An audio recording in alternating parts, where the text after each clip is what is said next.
आपका मेरे channel commerce गुरुजी पर। और आज हम स्टार्ट करने वाले हैं क्लास 11 का चैप्टर 4 बिजनेस स्टडी का बिजनेस सर्विसेज।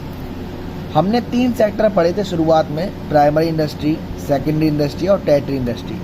तो ये जो सर्विसेज वगैरह आती हैं ये सारी हमारी टेरिटरी में आती हैं। यानी कि मीनिंग देखिए, service sector include commercial firms engage in banking, communication, transport, insurance, warehousing. वो सारी फर्म जो बैंकिंग में यानी कि बैंक के वर्क करती हैं, आपकी कम्युनिकेशन करवाती हैं, आपका ट्रांसपोर्ट करवाती हैं, आपका इंश्योरेंस करवाती हैं, आपको वेयर हाउसिंग फैसिलिटी देती हैं, ये सब किसके अंडर आता है? सर्विस सेक्टर के अंदर। The service sector constitute the basic infrastructure which is a must for smooth flow of business activity. जो हमारा सर्विस सेक्टर होता है वो हमें बेसिक जो इंफ्रास्ट्रक्चर का मतलब होता है, आप कहीं भी जाते हो वहाँ बैठने की सुविधा, खाने की सुविधा, लाइटनिंग की सुविधा, जाने की सुविधा, इस सब को इंफ्रास्ट्रक्चर कहते हैं, जो कि हमारे बिजनेस एक्टिविटी को स्मूथ चलाने के लिए काफ़ी ज़्यादा ज़रूरी है। In the recent past the role of service sector in the Indian economy is growing faster than agriculture. पिछले पास्ट से जो हमारा रोल है सर्विस सेक्टर का वो इंडिया में एग्रीकल्चर के मुकाबले काफ़ी बड़ा है। A variety of services are available to meet changes of economy and the requirement of investor. काफ़ी सारी टाइम टू टाइम सर्विसेज आई है जो कि धीरे धीरे इम्प्रूव हो रही है और इन्वेस्टर की रिक्वायरमेंट इसके द्वारा बढ़ती भी जा रही है। The significance of service sector is gaining momentum and it has become a major thrust area in the field of business। धीरे धीरे आज की डेट में जो सर्विस सेक्टर है वो बिजनेस का एक मेन एरिया बन चुका है। बिजनेस की सर्विसेज जो होती हैं उसका नेचर क्या होता है, फीचर क्या होता है, कैरेक्टरिस्टिक्स क्या होती है। फीचर का मतलब कि उसमें क्या क्या गुण होते हैं। सबसे पहला इंटेंजिबल, जो भी सर्विसेज हैं आप उसे ना देख सकते ना छू सकते, इसलिए हम उसे इंटेंजिबल कहते हैं। Services are intangible, these can not be seen और टच। ना आप इसे देख सकते ना छू सकते, आप सिर्फ फील कर सकते हो या फिर एक्सपीरियंस कर सकते हो। We can not find out the quality of service before taking it. आप बिना सर्विस लिए उसकी क्वालिटी का अंदाजा नहीं लगा सकते। One can find out the quality only after experience it, जब तक आप उसका एक्सपीरियंस नहीं कर लेते। So supplier must try to offer good quality service to customer so that they demand them again for experience them.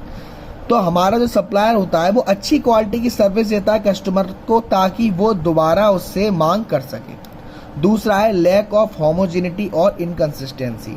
Her person की service देने का जो पार्ट होता है वो अलग होता है, इसी को हम कहते हैं होमोजेनिटी। लैक ऑफ होमोजेनिटी यानी कि एक तरीके की सर्विस नहीं मिलती हर तरीके से।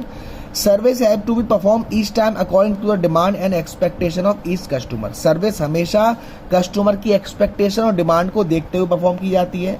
Same service may be provided differently by different sector service. अलग अलग जो सेक्टर होते हैं सेम सर्विस प्रोवाइड करते हैं। For example the banking service provided by nationalized bank are quite different from the banking service provided by the private sector. जो हमारी banking services government देती है वो अलग होगी, जो हमारी बैंकिंग सर्विस प्राइवेट सेक्टर देती हैं वो थोड़ा अलग रहती हैं। तीसरा आता है inventory. The main feature of service that service are consume at the same time. जो सर्विस होती है आपको जब जरूरत पड़ेगी तभी आपको यूज करनी होगी, आप स्टॉक में नहीं रखोगे इसे। When they are produced, so there is no need to maintain inventory और stock of service। जैसा कि मैंने बताया कि आपको कुछ इकट्ठा करने की जरूरत नहीं है, जब पार्टी आएगी, जब कस्टमर को जरूरत पड़ेगी तभी आप उसे सर्विस दोगे। If service is not consume immediately then it is a total loss. अगर उसी टाइम सर्विस यूज नहीं करी गई तो उस समय वो टोटल लॉस है। For example vacant seat in cinema hall. आपकी मूवी स्टार्ट हो चुकी है, अगर टिकट सेल हो गई तो आपकी सर्विस मिली, टिकट सेल नहीं हुई तो आपका लॉस है, आप उसे इकट्ठा करके नहीं रख सकते। फोर्थ पॉइंट है नॉन ट्रांसफरेबिलिटी और इनसेपरेबिलिटी, यानी कि उसे हम अलग नहीं कर सकते। The service can not be separated from the provider of service. जो सर्विस देने वाला है और जिस सर्विस को वो देगा उसको आप अलग अलग नहीं कर सकते। These are produced and consumed at the same place only। ये वहीं पर बनाई जाएगी। For example we can not separate the medical service provide by doctor from the doctor. जो डॉक्टर मेडिकल सर्विस प्रोवाइड करता है हम मेडिकल सर्विसेज को और डॉक्टर को अलग अलग नहीं कर सकते। Doctor and his service are inseparable.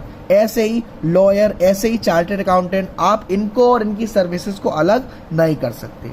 Fifth है कस्टमर पार्टिसिपेशन और इन्वॉल्वमेंट। कोई कस्टमर आएगा ही नहीं तो आप सर्विस दोगे कैसे? To experience a service the participation of the customer is essential.